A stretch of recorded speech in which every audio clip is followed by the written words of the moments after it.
The man who will start a world war goes by many names. Lucifer, Mephistopheles, Beelzebub. He has corrupted souls, waited for millennia. Now, Satan's time has finally come, and his army of the damned is being assembled. Winner takes all. For thousands of years, prophets around the world have predicted the end of days. More than one suggests the apocalypse is fast approaching. We call this theoretical convergence between doomsday prophecies and today's events the Nostradamus effect. Does the devil really exist? More than 70% of all Americans believe that he does, and 1/3 of them fear his power will ultimately consume the world. Biblical prophecies predict that Satan will seize power in what is known as the end times. The ancient texts describe how he will amass an army of evil whose sole purpose is to destroy humankind. These prophecies suggest Satan will seduce millions into following him and ultimately bring about the end of the world.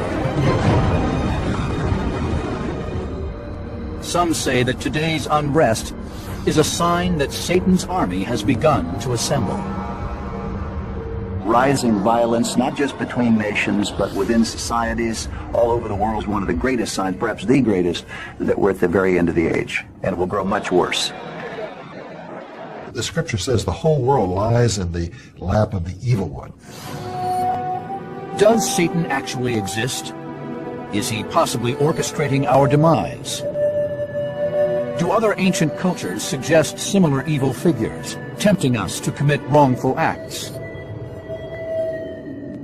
And could Satan, in one of his many guises, assemble an army of lost souls at the biblical Armageddon, a place where the world as we know it ends in annihilation?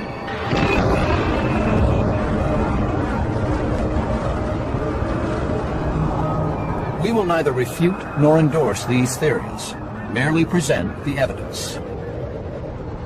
Satan is the father of lies. He is the one who is ultimately bringing all these conditions to the world around that affect men as they do.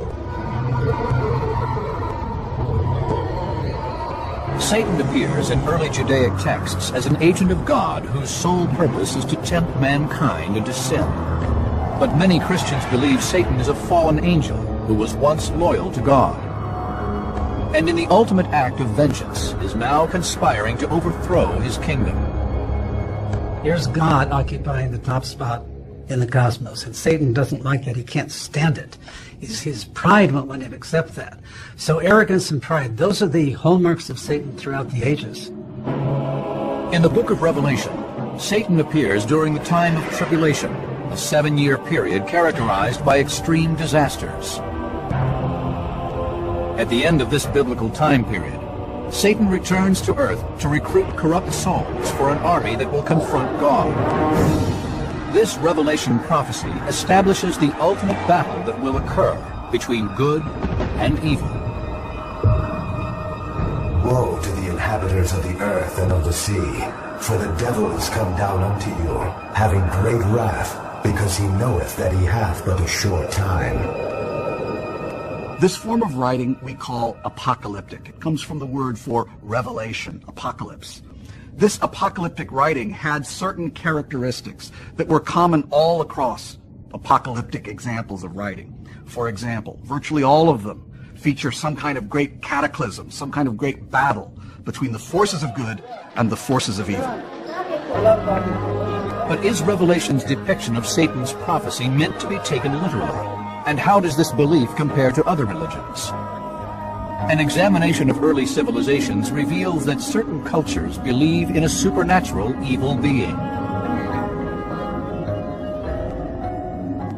If you go back to the earliest cave paintings, several thousand years before Christ, and you look at those, there will be animal-like, half-man, half-beast figures.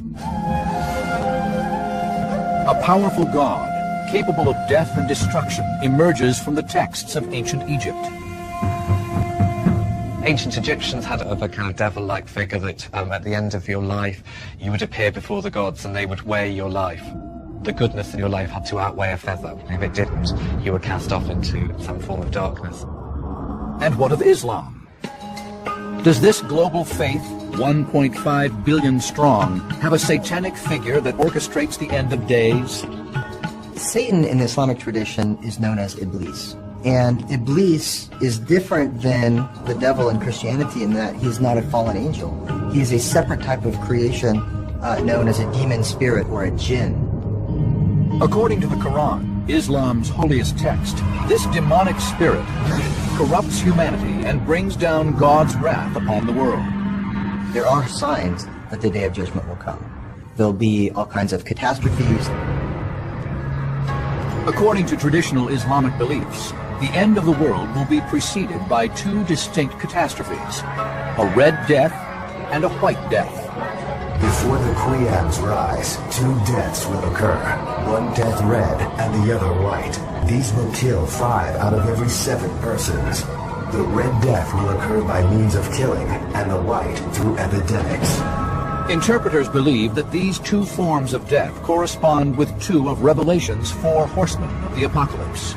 In Revelation, the Red Rider brings death by war, the Pale Rider by sickness. There's some indication that the end of time will be near when there is mass devastation and famine and hunger and environmental degradation and conflict and warfare. But does Islam, like other religions, feature an actual satanic figure? And does this figure also lure humanity to destruction in a final battle? According to Islamic tradition, Muhammad told his companions, He will claim to be God and try to create doubts in your minds. Have a firm belief. The one-eyed creature cannot be your Lord. He will claim to have come with the gifts of paradise and an arsenal of hell. There will be a great deceiver, the Dajjal, who will appear and lead people astray and will wreak havoc on the environment and on civilization and will destroy and kill many people. In the midst of this suffering, the Islamic prophecy suggests a Redeemer called the Mahdi will return alongside Jesus Christ. The Islamic view of the end of the world is very similar to that of the Christian view. Muslims believe that Jesus will come back at the end of time. According to Islamic tradition, Jesus and the Mahdi will join forces and lead their chosen ones into battle against the one-eyed Dajjal and the Sufyani, a bloodthirsty tyrant. There'll be a day of judgment and people will be sent to heaven or hell depending on how they conducted themselves in this world. Images of a figure similar to the devil also appear in the carvings of the Aztecs, some as many as 680 years old. In addition, the Hopi Indians believe in a malevolent force. They imagine this force not in human form, but as a fog that rises from the earth to dilute the hearts and minds of people. Like Satan, the fog is prophesied to bring about complete destruction, which the Hopi call the Day of Purification. The Hopi had 5 worlds. We're moving from the 4th into a 5th. And they predicted it would be a time of unrest and chaos and disorder. And I think, again, if you look at the news, we're seeing that.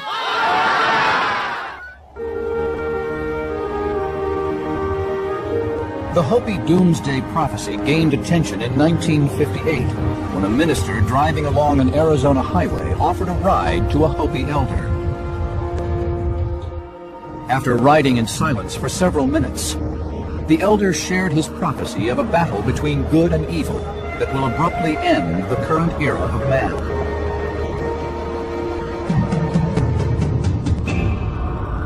The world shall rock to and fro. The white man will battle against other people in other lands with those who possess the first light of wisdom. There will be many columns of smoke and fire, will cause disease and a great dying.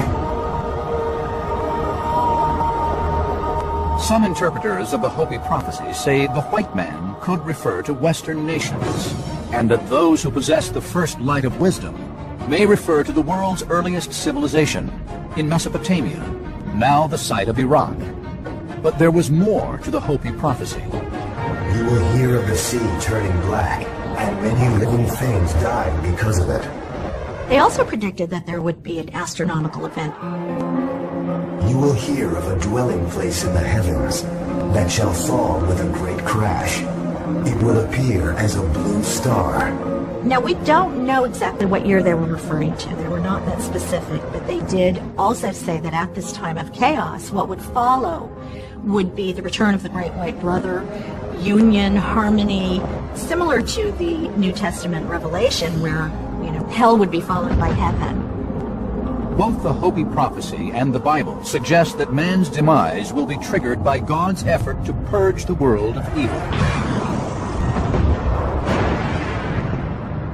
For many, the similarities between the prophecies of Islam, the Hopi, and Christianity are more than coincidence. Some believe they are evidence that one supernatural figure of evil exists to lead the world toward a final cataclysm. A cataclysm that may take place here, in the very heart of the Holy Land.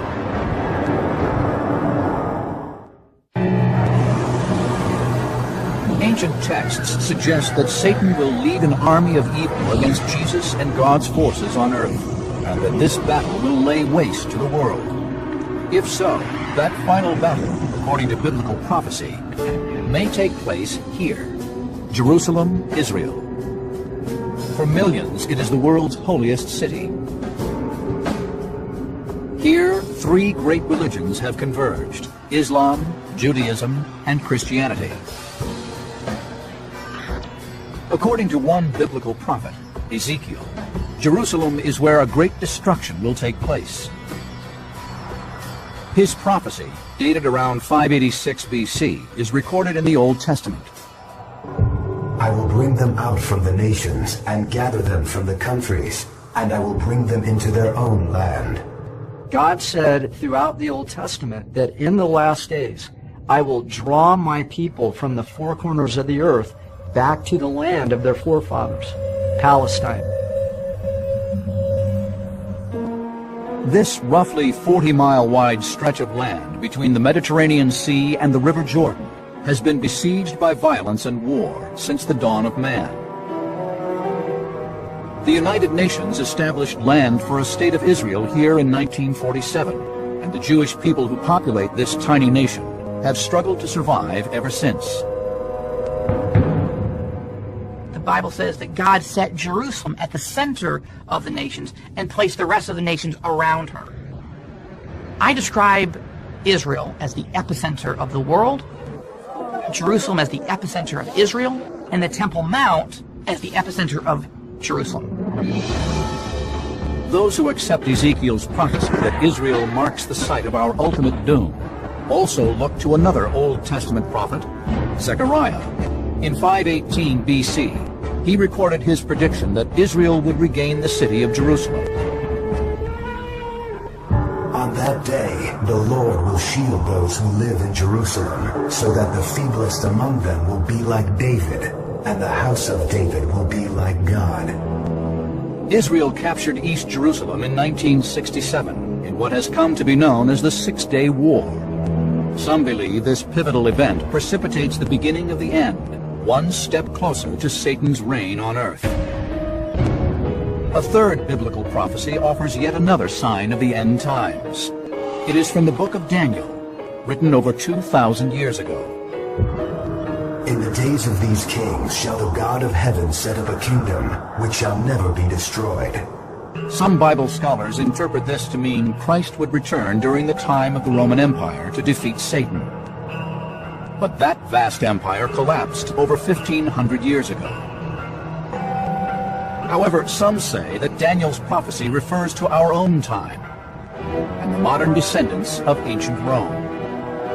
They point out that in 1993, nations and kingdoms that were once part of the Roman Empire reassembled into the European Union. The EU now consists of 27 member states across the European continent. The European Union and other nations around the world are trying to pressure Israel to give up more and more land to the Palestinians there, particularly the West Bank. Do believers see this pressure by the European Union on Israel leading to Satan's battle at Armageddon, or is it merely coincidence? According to the Gospel of Matthew, Jesus told his disciples of several more signs of end times. For nation will rise against nation, and kingdom against kingdom. Christ said you will hear of wars and rumors of wars. Think of the world today. There's rumors of wars with Iran. There's Afghanistan and Iraq. There's rumors of wars almost every day with North Korea. And we're at that place in history where there's a nuclear proliferation. No one really seems to have a good idea of how to manage this. Believers in Satan prophecy point to the Old Testament prophet Ezekiel, who wrote that in the end days, a great military power will threaten Israel from the north. You will come from your place in the far north, you and many nations with you, a mighty army. You will come up against my people Israel, like a cloud to cover the land. Some believe there is a direct link between Ezekiel's prophecy and Russia. Just because Russia has, in fact, started to form a very dramatic military and political and economic alliance with Iran, just because Israel has been reborn as a country, Jews have poured back into the Holy Land, just because a leader of Iran is saying we will wipe Israel off the map, doesn't necessarily mean that these dramatic, apocalyptic Bible prophecies come true in our lifetime. On the other hand, the question is, can you really rule out that possibility, given what is happening in our world today? Others argue that looking for connections between prophecy and world politics is a dangerous tendency. The problem with this tendency to identify the enemies that we feel we have at a particular moment and to identify them with the Bible is that now you have a sort of religious endorsement for your anger, for your political or social anger. And that can be a very dangerous tendency. Some Christians suggest Satan's presence in the end times may also be seen in the most controversial book of the New Testament, Revelation. Written by John of Patmos before 70 A.D., this apocalyptic vision predicts that a nation to the east of Israel will amass an enormous army. And the 4 angels were released to kill 1/3 of mankind. The number of the mounted troops was 200 million. What it says in the book of Revelation is that the river Euphrates will be dried up to make way for the kings of the east.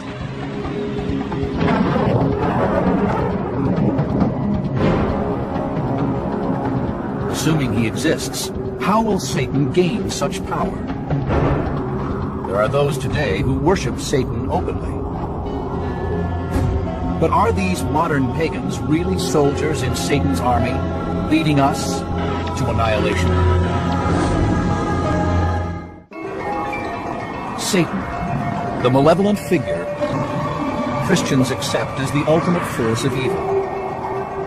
Biblical texts predict he will lead the world to a violent and destructive end. To some, today's unrest is proof that the prophecies contained within these texts are being fulfilled. He is the father of deception. And so he's behind drawing people to those things which are not the truth, which are things which are a lie.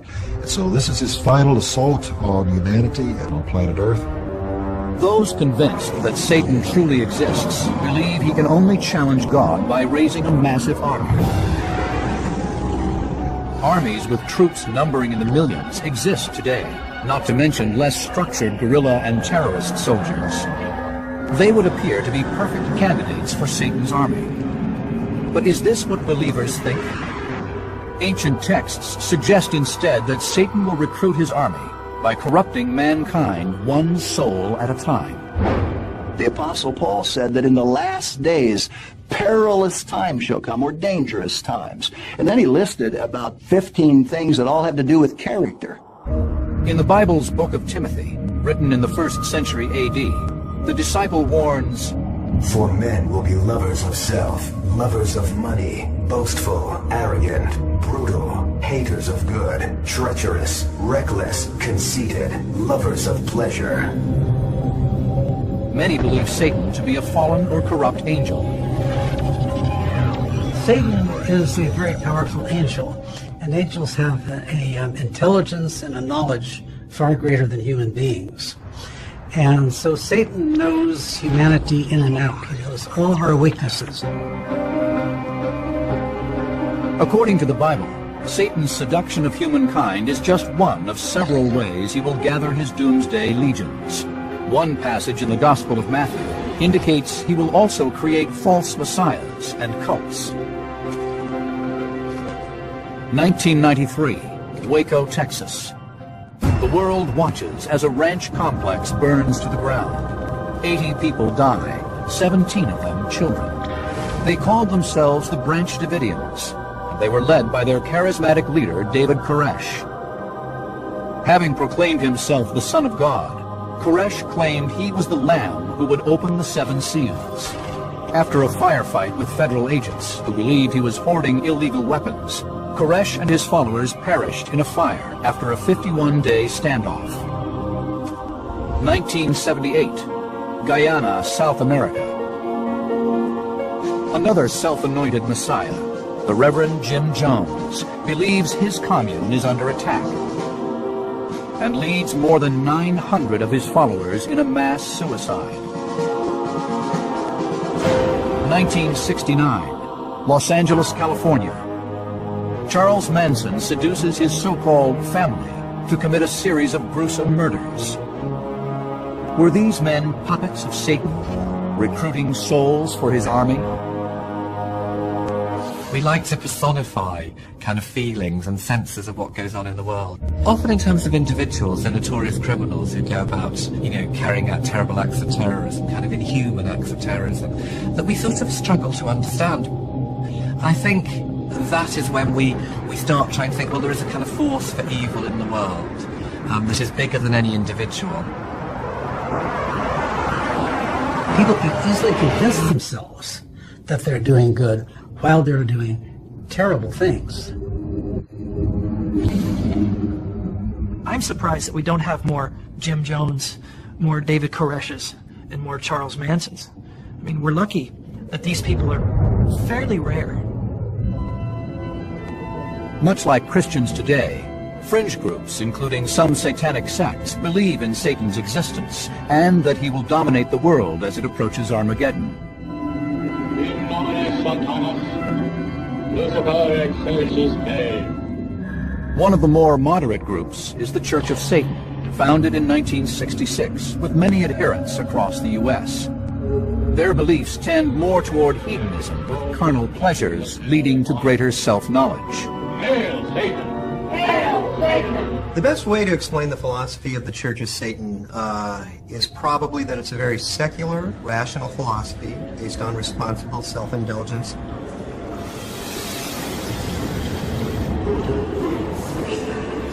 At its core, it's certainly atheism. There's no faith in it. There's no God. It's all based on human nature and real human behavior. But Christian believers counter that in the end of days, Satan will exact a high price from those he seduces, enslavement in his army of evil. Some also believe that those whom Satan cannot seduce, he will control by demonic possession. In my own evaluation of cases or alleged cases of demonic possession, at some point always there is a willingness of the person to allow the evil to enter in. He or she gets lost in that darkness. Demonic possession is real. It's one of the proofs, by the way, perhaps one of the greatest proofs for those who've experienced it, that demons are real, that the devil is real.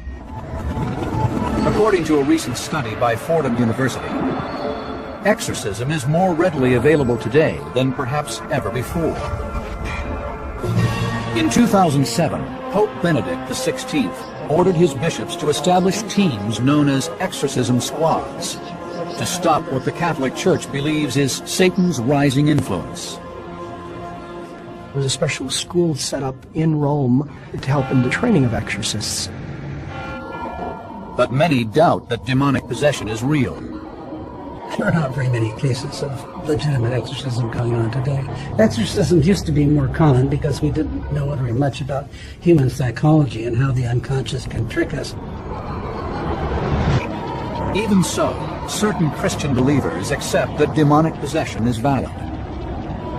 And they fear that Satan continues to use it to gather his army.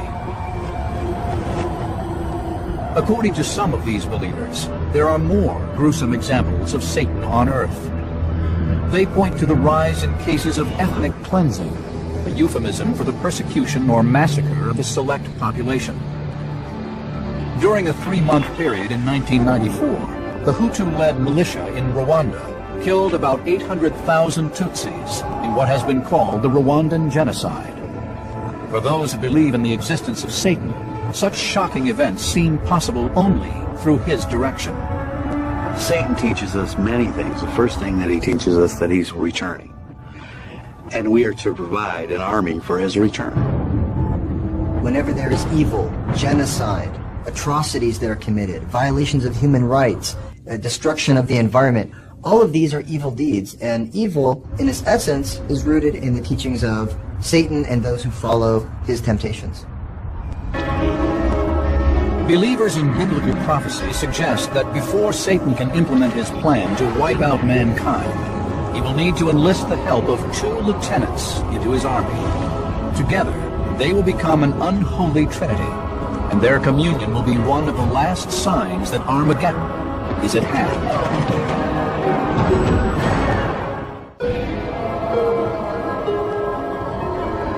The most evil figure in the Bible is believed by many to be amassing an army at this very moment. His name is Satan. His plan is to fulfill the prophecy in Revelation that says he will challenge God at the end of time.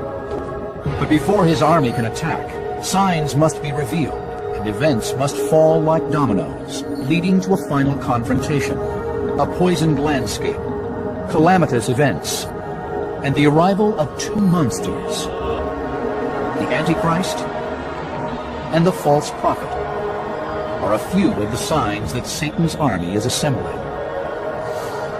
But is there any evidence of these prophecies coming to pass?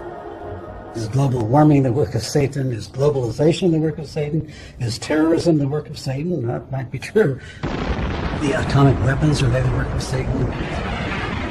Of course, there are all those things today, but there always have been. There always have been wars and plagues and famines. So I don't see any reason myself to suppose that any particular thing today is the work of Satan.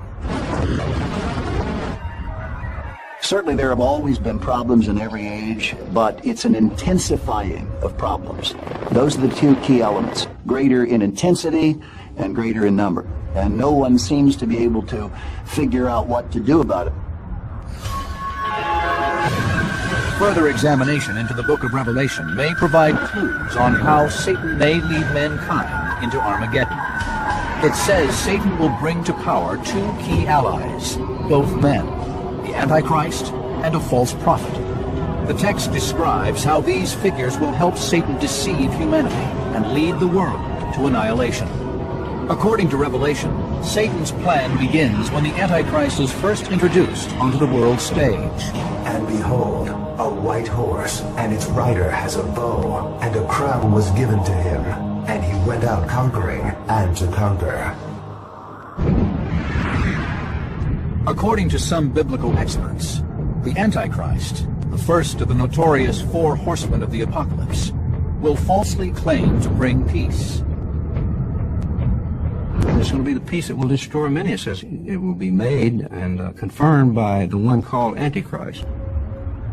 Labeling people the Antichrist, the whole concept smacks of somebody having an ulterior motive, and that is to demonize and caricature somebody. That being said, we can't discount altogether those voices that see it as something real. Revelation describes how the Antichrist begins to consolidate his power. And he was given authority over every tribe, people, language, and nation. He is going to stir up such international problems that people will be looking for some kind of savior, some kind of messiah, somebody who will step into the scene politically, who will be able to solve the problems of the world. He'll bring war, he'll bring problems, but he will bring a sense of unification. Nostradamus, a renowned 16th century seer, also wrote of an Antichrist. In one quatrain written in 1555, Nostradamus seems to be describing the same Antichrist depicted in Revelation. One who the infernal gods of Hannibal will cause to be reborn, terror of all mankind. Never more horror, nor the newspapers tell of worse in the past, than will come to the Romans through Babel. Babel is the ancient name for Iraq. Iraq comes up as Mesopotamia, where a crusading army goes and loses a war. Who did Hannibal worship? He worshipped the Phoenicians. Where were they worshipped? Across North Africa and what is currently the Middle East, all the way to Persia. That means Lebanon, Israel, Syria, Iraq. To some, this suggests the Antichrist will come from the Middle East. One who the infernal gods of Hannibal will cause to be reborn. The Antichrist is probably here. And this man may not even know he is the Antichrist. Christians have to consider the reality of a possible Antichrist. However, we have to keep in mind we're dealing with apocalyptic literature. What they're trying to express is a feeling, a sentiment, and they're speaking through imagery. It's analogy, it's symbol, it's metaphor. Even so, the ancient text of Revelation suggests another puppet of Satan must appear to prepare the way for Armageddon. The Bible calls this second evil emissary the false prophet. He gives us a man who is called his false prophet, the ability to do pseudo-miracles and signs and wonders so that he deceives the nations at this point. The description bears a superficial resemblance to some modern-day preachers, but with a key difference. Revelation describes that by performing a miracle, the false prophet will trick the world into worshiping the Antichrist, whom the text also calls the beast. And he had power to give life unto the image of the beast, and cause that as many as would not worship the image of the beast should be killed. Revelation also says the false prophet will employ awesome powers. And he performed great and miraculous signs, even causing fire to come down from heaven to earth in full view of men. He's able to call fire down from heaven. That's not something your everyday ordinary prophet can do. It has to be a venerated, respected religious figure that everybody would not suspect as being someone who could be a person of darkness or great evil. According to Revelation, the false prophet will command everyone to take the mark of the beast. He also forced everyone, small and great, rich and poor, free and slave, to receive a mark on his right hand or on his forehead, so that no one could buy or sell unless he had the mark, which is the name of the beast or the number of his name. Some interpreters who understand the Bible literally believe this scenario could be played out today using current technology. Barcodes, first implemented in grocery stores in the 1970s, are now used to track a host of items, including household pets and cattle. Could this tracking technology also be applied to human beings? Right now we have RFID technology, which could possibly tag every single person in the world to track them and to locate them wherever they are. And we also see other technologies that might come about, such as nanotechnology, that could possibly form some of these Bible prophecies as well. But others have a different interpretation of the Bible. What's being expressed here, I think, is more a fear of technology and probably a very good fear of the increasing power of Big Brother, rather than something that I think is a literal understanding of the book of Revelation. Believers in the prophecy suggest that Satan, the Antichrist, and the false prophet will combine their powers to finally lead humanity into World War III. The devil will have no problem finding people. He can stir up again through his spirit whole armies, and Revelation says he will. Will Revelation's prophecy come true, dooming most of the world's population in a final battle with Satan's army?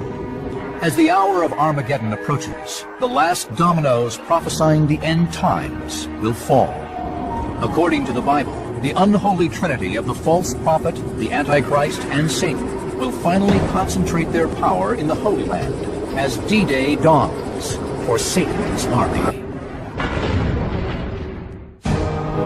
Biblical prophecies describe how two forces will engage in a deadly battle for the souls of humankind. One of these forces will be led by the Bible's fallen angel, Satan, the other by the Son of God, Jesus Christ. The site of the prophesied conflict, a place called Megiddo, better known as Armageddon. But the biblical text says that before this can happen, Satan must bring his chosen leaders to power. Even now are there many antichrists, whereby we know that it is the last time. But the Antichrist is likely to start out by offering us all kinds of goodies, and then once he gets us, then he's got us. According to the book of Revelation, the conditions for battle will finally be set when Satan's chosen emissaries, the Antichrist and the false prophet, gain power in the last days of tribulation. This is when the end begins, enabling the following key events to unfold. First, the Antichrist forges a treaty that allows Israel to rebuild the temple in Jerusalem.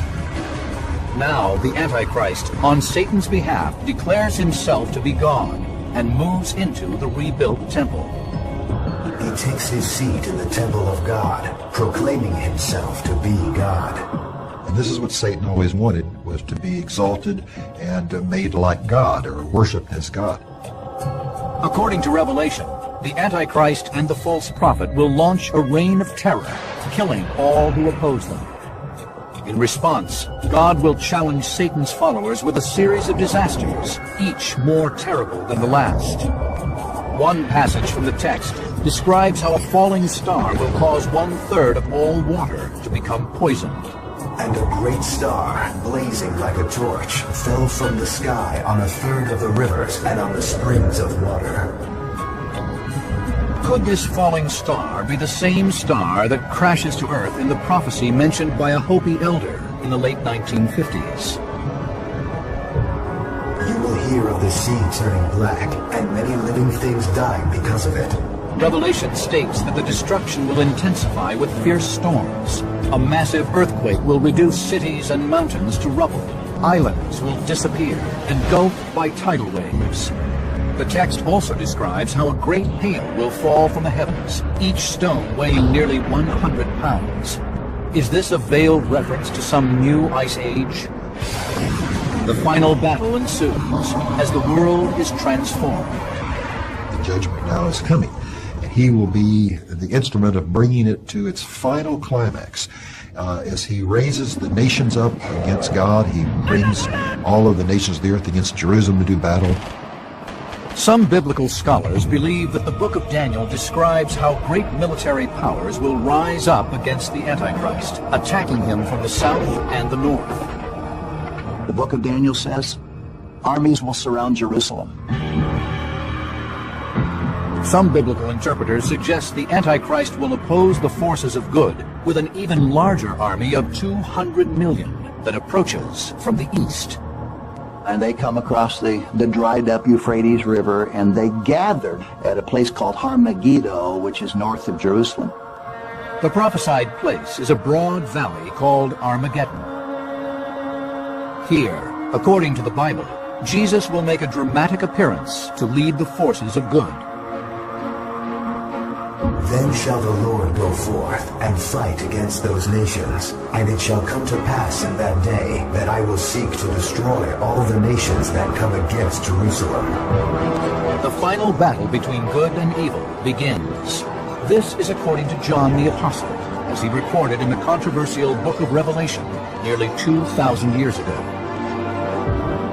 And I saw an angel standing in the sun, and he cried with a loud voice, saying to all the fowls that fly in the midst of heaven, Come and gather yourselves together unto the supper of the great God, that ye may eat the flesh of kings, and the flesh of captains, and the flesh of mighty men.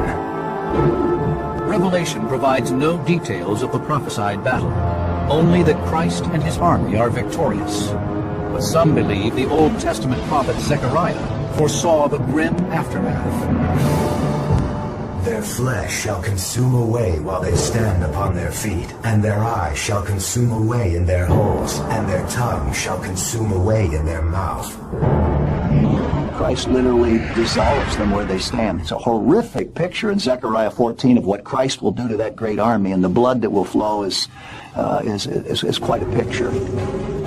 Revelation says the Antichrist and false prophet will be destroyed, and that Satan will be chained and imprisoned, ultimately powerless.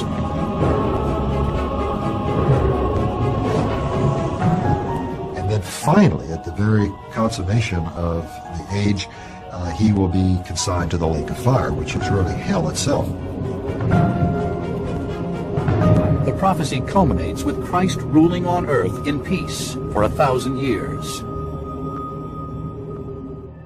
If, according to prophecy, the end has already begun, some believe we should also look to the prophets for guidance on how to prepare for that day. Muhammad, the prophet of Islam, taught his followers to live in this world as if you're going to live forever, but prepare for the meeting with your Lord as if you're going to die tomorrow.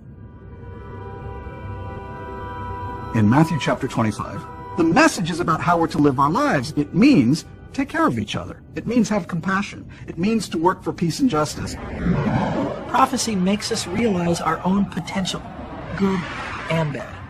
They force us to come to terms with which path are we going to take. Are we going to line up behind the forces of evil and destruction? Or are we going to line up behind the forces of good?